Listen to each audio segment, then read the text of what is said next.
Shalom, Tuhan memberkati kita semua.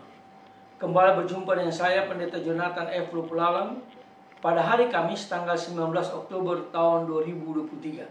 Mari kita minta pertolongan Roh Kudus untuk pembacaan dan pemberitaan firman Allah. Mari berdoa. Tuhan Yesus, kami mau membacakan firman-Mu dan menyampaikan firman-Mu. Biarlah Tuhan Yesus mengurapi hamba-Mu dengan kuat kuasa Roh Kudus-Mu. Bagi para pendengar, Tuhan Yesus juga mau memberikan penerangan oleh Roh Kudus supaya kami semua memahami firman Allah dan melakukan firman Allah itu. Berfirmanlah karena kami sudah siap untuk mendengarkan firman. Dalam nama Tuhan Yesus kami berdoa. Amin.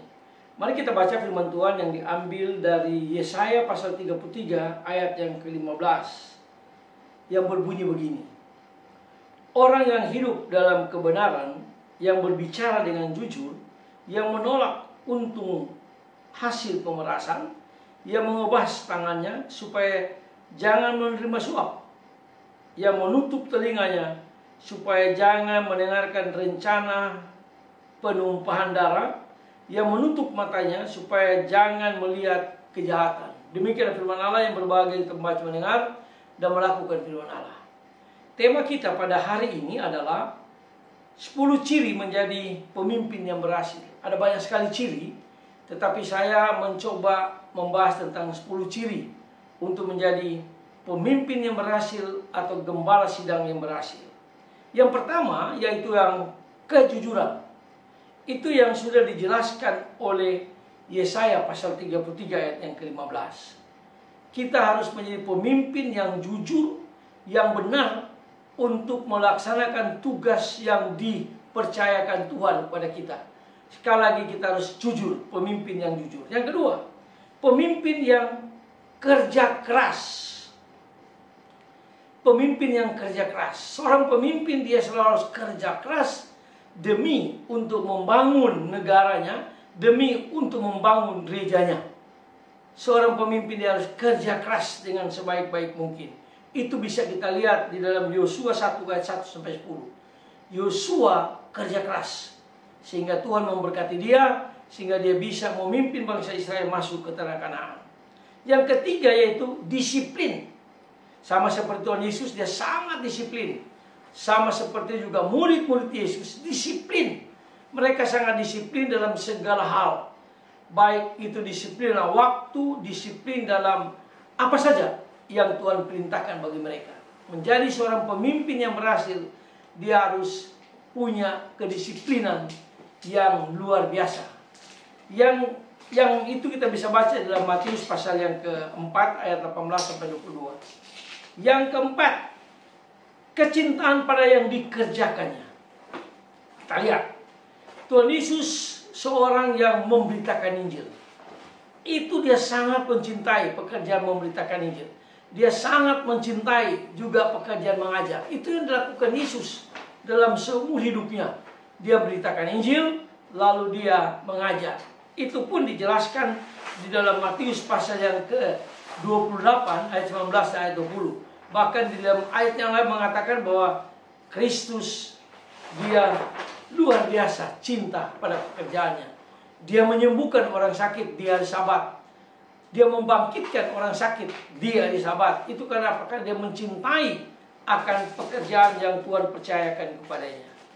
Yang kelima, hidup teratur. Seorang pemimpin, seorang gembala sidang, dia harus hidup teratur. Dia harus hidup teratur dari segala hal. Terutama dia harus mengatur dirinya sendiri. Itu bisa dibaca dalam 1 Korintus pasal 14 ayat yang ke-40. Yang keenam, kemampuan untuk menjual ide atau visinya. Dia berani menjual ide dan visinya kepada rakyatnya, dan juga pada jemaatnya, dan juga kepada dunia ini. Itu bisa dijelaskan juga di dalam Yosua pasal yang ke-1 ayat 1 sampai yang ke-8. Yosua pasal 1 ayat 8, dia begitu luar biasa. Lalu yang ke-7, seorang pemimpin harus bergaul dengan orang yang baik.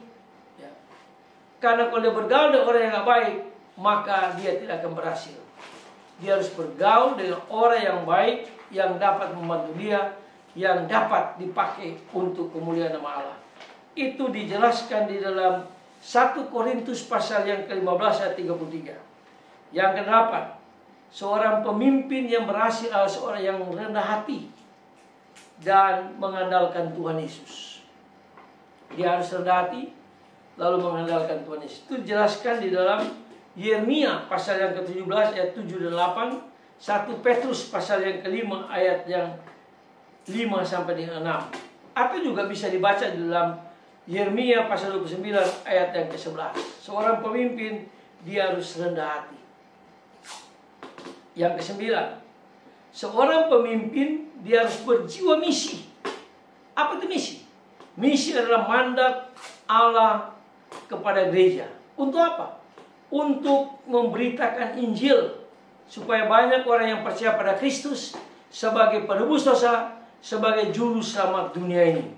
Jadi seorang pemimpin atau seorang gembala sidang, dia harus berjiwa misi. Itu dijelaskan dalam Yohanes pasal yang ketiga ayat 16. Lalu yang terakhir yang ke-10, yaitu seorang pemimpin adalah seorang yang rajin berdoa.